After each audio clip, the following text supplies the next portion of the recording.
IFFK 2023 അവസാന ദിനത്തിൽ എത്തി നിൽക്കുകയാണ് നമ്മളിപ്പോൾ. ടാഗോർ തിയേറ്ററിലാണ് നമ്മളിപ്പോൾ നിൽക്കുന്നത്. ഒരുപാട് സിനിമകളും കലാപരിപാടികളും ഒക്കെയായി ഇത്രയും ദിനങ്ങൾ അടിച്ചു പൊളിച്ചു തന്നെയാണ് തലസ്ഥാന നഗരം കഴിഞ്ഞുപോയത്.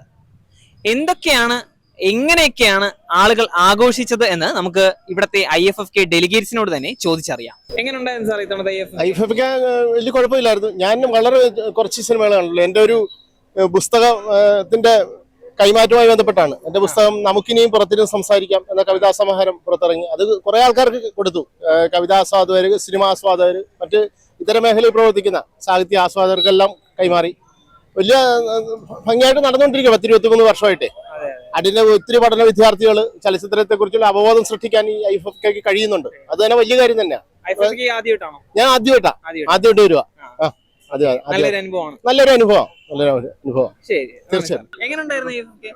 IFFK ഇത്തവണ സത്യം പറഞ്ഞ സിനിമയൊക്കെ നല്ലതായിരുന്നു കേട്ടോ. ഒത്തിരി നല്ല സിനിമകൾ ഉണ്ടായിരുന്നു.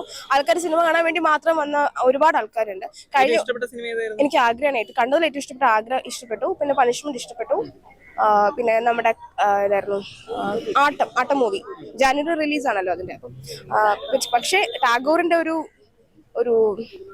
പ്രത്യേകത ഉണ്ടായിരുന്നല്ലോ എല്ലാ കൊല്ലവും. പക്ഷെ അതിവിടെ ഇല്ല. ഇത്തവണ ഭയങ്കര കുറവാണ്. ഒരു ഓളമില്ല. തിരക്ക് അത്യാവശ്യം കുറവാണ്. കഴിഞ്ഞ കൊല്ലത്തെക്കാട്ടി അപേക്ഷിച്ച് ചിലപ്പോൾ ഈ പ്രോഗ്രാംസ് ഒക്കെ മാനവീയത്തോട്ട് മാറ്റിയത് കൊണ്ട് ആ ഒരു ഈവനിങ് ടൈം ആകുമ്പോൾ എല്ലാവരും മാനവീയത്തോട്ട് പോകും.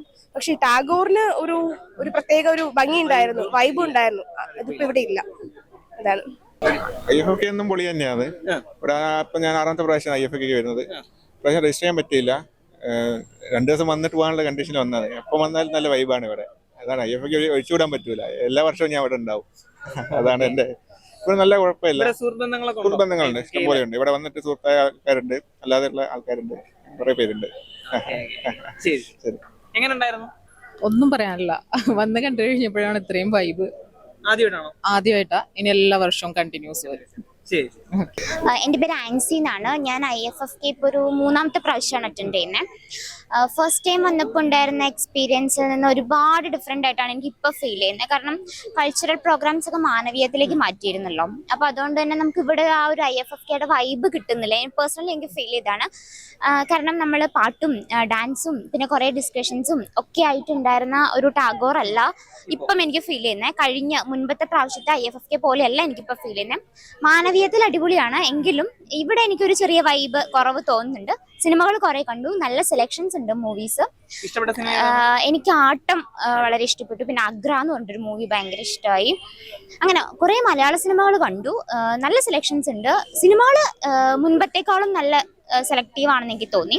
പിന്നെ എനിക്ക് ഫീൽ ചെയ്തത് IFFKയുടെ ഒരു ചെറിയ വൈബ് മിസ്സായിട്ടുണ്ട്. അത്രയേ ഉള്ളൂ. Thank you. അൻവർ അമൽ. പൂജപ്പുര. എല്ലാ വർഷത്തെ IFFK പോലെ തന്നെ എല്ലാവരും കണ്ടുമുട്ടലാണ്. പക്ഷെ എന്നെ സംബന്ധിച്ച് കഴിഞ്ഞ തവണ കണ്ട കുറച്ച് ആളുകളെ ഇപ്രാവശ്യം കാണാൻ പറ്റാറില്ല. പിന്നെ ഈ സ്റ്റേജ് ഞങ്ങളിവിടെ എല്ലാ തവണ കൊട്ടിപ്പാടാണ്. ഈ സ്റ്റേജില്ലായ്മയും പിന്നെ ഈ സ്റ്റേജിന്റെ പോർഷനിൽ ഇരുന്നിട്ടാണ് കൂടുതലും പാടാറ്. അപ്പൊ അവിടുത്തെ ഒരു സ്പേസ് മൊത്തത്തിലൊരു മാറ്റം നല്ലതാണ്. പക്ഷെ ഞങ്ങൾക്ക് ഇരിക്കാനുള്ള ഒരു സ്പേസും കൊട്ടാനുള്ള സ്പേസും ഒക്കെ കുറഞ്ഞു എന്ന് വേണമെങ്കിൽ പറയാം. ഒരു സ്പേസ് അവസരം കുറഞ്ഞു. അതായത് ഫ്രണ്ടിൽ തന്നെ നമുക്കിപ്പോൾ നോക്കിയാൽ കാണാം. ഫ്രണ്ടിൽ തന്നെ നോക്കി കഴിഞ്ഞാൽ തന്നെ അവിടെ കെട്ടി വെച്ചിരിക്കുന്ന ആ ചിത്രങ്ങൾ അവിടെയായിരുന്നു ഞങ്ങളുടെ സ്പേസ് ഇരിക്കേണ്ട സ്പേസ്. അപ്പൊ അവിടെ ഇരിക്കാൻ പറ്റുന്നില്ല. അപ്പൊ പണ്ടത്തെ ആ ഒരു കൊട്ടുമാരവും അതിൽ നിന്ന് നഷ്ടപ്പെട്ടു. സിനിമകളൊക്കെ ഞാൻ കണ്ടു. ഞാൻ ഇപ്രാവശ്യം ഡെലിഗേറ്റ് എനിക്ക് പാസ് എടുക്കാൻ പറ്റിയില്ല. പക്ഷെ എന്റെ ഫ്രണ്ടിന്റെ പാസ് എടുത്ത് ഞാൻ പോയി കണ്ടു. ഒരു ഷോർട്ട് ഫിലിം ഞാൻ കണ്ടു. അങ്ങനെ ഇനിയിപ്പോ ഇന്ന് ലാസ്റ്റ് ഡേ ആണല്ലോ. സിനിമ നല്ലായിരുന്നു. IFFK കഴിഞ്ഞ പ്രാവശ്യം സംബന്ധിച്ച് ഈ പ്രാവശ്യം ഞാൻ ആദ്യമായിട്ടാണ് IFFKയിൽ ഇതിൽ ഡെലിഗേറ്റ് പാസ് എടുക്കണം. അങ്ങനെ ഒരുപാട് സിനിമ കണ്ടു. അതിൽ ഇഷ്ടപ്പെട്ട മീ ക്യാപ്റ്റൻ ആയിരുന്നു. നല്ല സിനിമ. നല്ലായിരുന്നു. ഈ പ്രാവശ്യം കഴിഞ്ഞ സംബന്ധിച്ച് തന്നെ ഈ പ്രാവശ്യം നല്ല ഇതായിരുന്നു. ഡെലിഗേറ്റ് ആയതുകൊണ്ട് കുറച്ച് സ്പെഷ്യൽ ആയിരുന്നു. എന്റെ പേര് അവന്തിക. ഞാൻ വരുന്നത് കോഴിക്കോട് നിന്നാണ്. ഇവിടെ യൂണിവേഴ്സിറ്റി കോളേജിലാണ് പഠിക്കുന്നത്. ഷാമിലി, അഖിന, വേഖ. നല്ല രസമായിരുന്നു. നല്ല 7 ദിവസം പെട്ടെന്ന് കടന്നുപോയി. ഭയങ്കര കുറെ കമ്പനി കിട്ടി, കുറെ ഫിലിം കണ്ട്. എന്താ പറയാ, ഒരു വർഷത്തിലെ 7 ദിവസം എല്ലാവരുമായിട്ട് ഒത്തുവിടാൻ പറ്റി. നല്ല രസമാണ് IFFK. ഞാൻ എന്റേത് ഫസ്റ്റ് IFFK ആണ്. ഇവര് രണ്ടാമത്തെ. എന്റെ ഫസ്റ്റ് ആണ്. ഞാൻ രണ്ടാമത്. രണ്ടാമത്തെയാണ്. എങ്ങനെയുണ്ടായിരുന്നു? നല്ലായിരുന്നു. പക്ഷെ ഞാൻ 2 ദിവസം പനിച്ചിരുന്നോണ്ട് 3 ദിവസം വന്നു. 4 ദിവസം. ഇതിപ്പോ 4ാമത്തെ ദിവസം. ഏറ്റവും ഇഷ്ടപ്പെട്ട സിനിമ ഏതായിരുന്നു? കണ്ടായിരുന്നു സിനിമ? തടവ് എനിക്ക് നല്ല രസമായിട്ട് തോന്നിയിട്ടുണ്ട്. അങ്ങനെ കുറച്ച് നല്ല പടങ്ങളുണ്ടായിരുന്നു, കുറച്ചൊക്കെ കണ്ടില്ലാണ്ട്. സ്ലീപ്പ് നല്ലായിരുന്നു, നല്ല പടമായിരുന്നു. കണ്ടായിരുന്നു സിനിമ? ഉണ്ടായിരുന്നു. ഇന്നൊരു മൂവി കണ്ടുള്ളൂ, ഞാൻ ഇന്നാ വന്നത്. ശരി, അടുത്ത കൊല്ലം കാണാൻ സാധിക്കും. പേരെങ്ങനെയാണ്? എന്റെ പേര് പിങ്ക് അരുണിത. എങ്ങനെയുണ്ടായിരുന്നു? കുഴപ്പമില്ല, നന്നായിട്ടുണ്ടായിരുന്നു. നല്ല അഭിപ്രായമൊക്കെയാണ് സിനിമകളെ പറ്റി. ഏറ്റവും ഇഷ്ടപ്പെട്ട സിനിമ ഏതായിരുന്നു? എനിക്ക് ഏറ്റവും ഇഷ്ടപ്പെട്ട സിനിമ ദ പേർഷ്യൻ വേർഷൻ. അത് വളരെ നന്നായിട്ട് എൻജോയ് ചെയ്യാൻ പറ്റി. നല്ലൊരു commercial as well as art serious also.